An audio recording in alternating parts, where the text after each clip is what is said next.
this is something I think people, entrepreneurs just don't think about.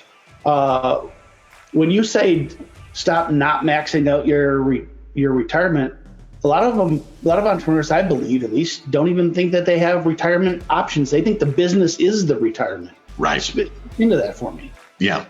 So the number one way that you're going to secure your own future is to be an entrepreneur about it. People go out on their own, start a business because they want to be in control. When you build a business and you build a value and you're crossing your fingers that maybe one day you're going to be able to sell it and that'll be how you ride out in the sunset into retirement, guess what? That's completely out of your hands. You're now hoping, crossing your fingers, and relying on somebody else. That's not what an entrepreneur does. An entrepreneur does sure things. How do you do a sure thing? Saving for retirement. The thing to note is that any option that's available to you, there's no way it's enough to even retire on. So all the deductions that you can take, whether it's a SEP or a simple 401k, IRA, there's the Roth IRA, which you don't get the deduction for. But my point is, no matter what plan you pick and maxing it out, it's still not enough. And so when I talk to my clients and I really point out to them, even if you max this out, this is still not enough to retire on. So you got to at least do this. One of the things that I have found probably about 15 years ago, even for myself, is to make this an automatic for the business owner, an automatic deduction. What is the max that you can put in?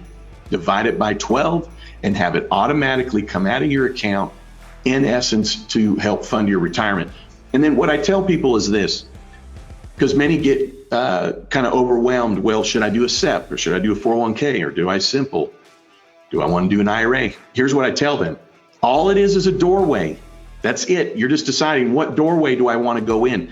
And the next answer or the next question is, so how much money do you want to put in? Because one plan allows you to put in 6,000, another 13, and another 20 using round figures.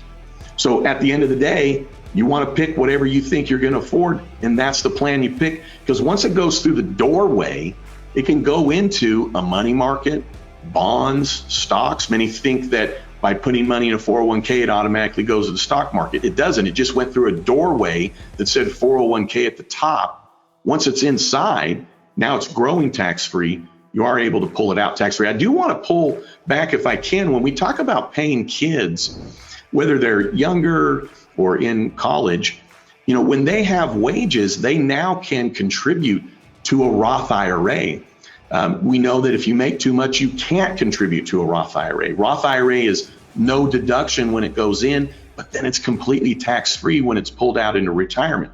So when you have a kiddo and they're making 12 grand, 18 grand, they don't really need the deduction for retirement. They don't need the IRA deduction. So the Roth is then a way that you can be putting money aside for your kids that goes towards, their retirement. So I just wanted to kind of pull that as kind of a full value